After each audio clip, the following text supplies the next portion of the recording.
نن ولې رور د روره تختی نن ولې رور د روره تختی دا کمال د سرمایه دی ځکه هر سړی د کوره تختی وای مولا او خان خپلو کې یو دي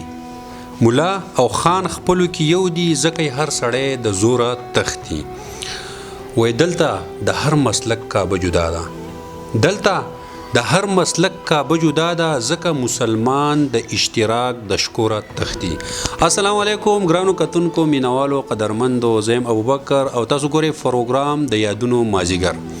د یادونو په مازیګر کې زمونږ سره زمونږ درون ګران میلمه مشر سراج الدین سراج صاحب میلمه دی چې د تعارف محتاج نه دی او پوره حد پورې خپل پوزیشن واضح کړی دی او داغو پہچان داغو مقبوله شاعري ده.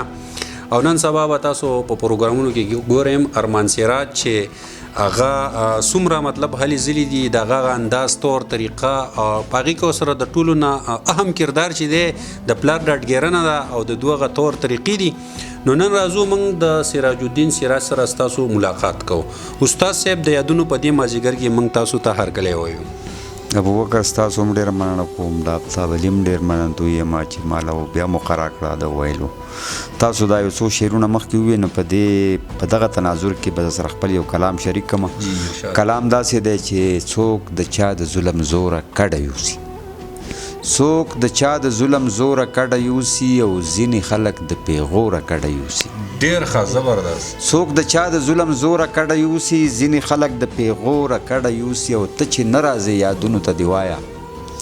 ته چې نه راځې یادونو ته دې وایه چې زما د زړه له کوره کډه یوسي. ډېر ښه زبردست جي. ته چې نه راځې یادونو ته دې وایه چې زما د زړه له کوره کډه یوسي او چې جنت وطن کې لوږو سره مخ شي چې جنت وطن کې لوږو سره مخ شي ناچاري کړي بې کوره کډه یوسي. ډېر ښه زبردست. او د هغه مین په زړه به څه تېرېږي د هغه مین په زړه به څه تېرېږي چې د خوږ جانان له توره کډه یوسي. ډېر ښه زبردست. او دا د کرکې نتیجه وي بل څه نه وي دا د کرکې نتیجه وي بل څه نه وي چې خفه شي رور د روره کډه یوسي. ډېر ښه زبردست. او د مقطع شعر دی چې دا دنیا به وي سراج به پکې نه وي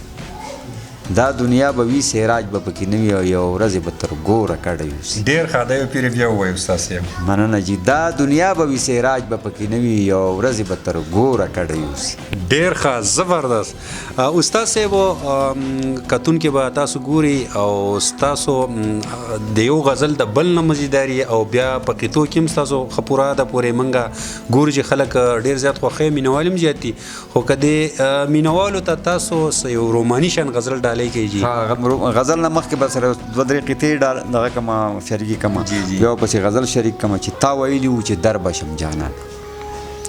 تا ویلي وو چې در بشم جانانه ورځې تېرې میاشتې تېرې شوې کال تېر شو او زما سترګې په جړا جړا ړندې شوې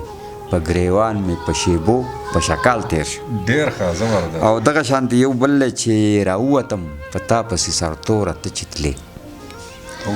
راووتم په تا پسې سرتوره ته چې تلې او ولاړم راووتم په تا پسې د کوره ته چې تلې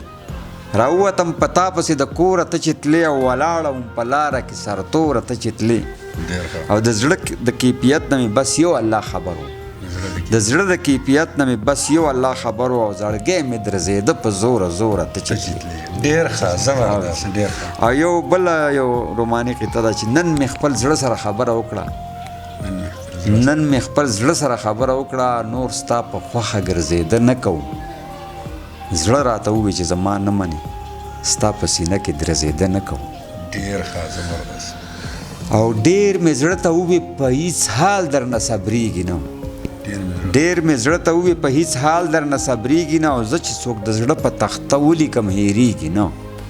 او ستا خبره بیله ده زما خبره بیله ده ستا خبره بیله ده زما خبره بیله ده او تا ته ګرانه نه ده خو زما نه داسې کېږي نه. ډېر ښه. اوس به سره یو غزل شریک کړم ابوبکر جي جي چې ستا مخ راته په مخکې کېږي په تیاره کې ستا مخ راته په مخکې کېږي په تیاره کې او یادونه دې د پرخې شان ورېږي په تیاره کې او راحته کې بېشکه د دوستانو کمی نه وي راحته کې بېشکه د دوستانو کمی نه وي خپل سوری هم د خلکو نه ورکېږي په تیاره کې او د ورځې خو په څه نه څه بانه وختونه تیر شي د ورځې خو په څه نه څه بانه وختونه تیر شي او دردونه مې بېشانه سیوا کېږي په تیاره کې ډېر ښه زبردست مننه جي او خیالونه دې د سرو مچو په شانې راچوکه شي خیالونه دې د سرو مچو په شانې راچوکه شي او وجود مې د وندنې شان تاویږي په تیاره کې ډېر ښه زبردست خیالونه دې د سرو مچو په شانې راچوکه شي وجود مې د وندنې شان تاویږي په تیاره کې او رڼا مې هم په سترګو باندې بده بده لګي رڼا مې هم په سترګو باندې بده بده لګي او زړګی مې هم ماشوم غوندې یریږي په تیاره کې ډېر ښه زبردست او د مقطع شعر دی چې سراجه د دنیا ژوندون دې هم تیارو کې تیر شو سراجه د دنیا ژوندون دې هم تیارو کې تیر شو چې پس د مرګه څه رنګ به تیریږي په تیاره کې دا یو پیر بیا وایي سراجه د دنیا ژوندون دې هم تیارو کې تیر شو چې پس د مرګه څه رنګ به تیریږي په تیاره کې ډېر ښه زبردست ګرانو کتونکو مینوالو قدرمندو دا سراج الدین سراج صاحب چې د دو سره دا زموږ دریم پروګرام دی او مینوال په بار بار غواړي او په بار بار د دو د پروګرام مطالبه کوي نو نن زموږ خواهش د مینوالو هغه ډیمانډ پوره شو او زموږ به کوشش چې ستاسو په خوښه ستاسو په مرضۍ او ستاسو په ډیمانډ باندې د دې قسمه سنجیده شاعرانو نه پروګرام ریکارډ کوو تاسو ته به مخې ته راولو تر روان پروګرام پورې ستاسو نه اجازت غواړو د الله فامان